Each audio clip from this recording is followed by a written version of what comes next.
Guys, so update lang ako sa aking project 2026 para sa aking pangkabuhayan. Ito na nga, after 28 days ng construction, ito na ang nangyari. Slowly but surely, kahit medyo mahal kasi inabutan ng price hike, alakalain mo yun, araw-araw tumataas ang presyo.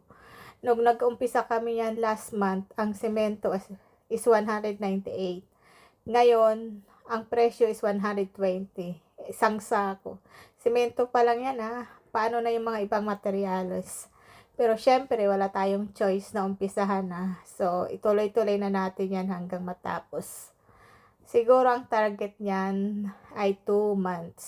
So, isang buwan na lang or mahigit tapos na yan. Excited na ako matapos ang aking project at marami na rin nag-i-inquire kung paupahan.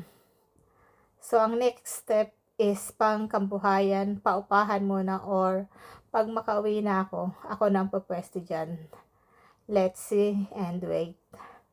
Thank you and God bless sa aking project. Sana matapos. Salamat.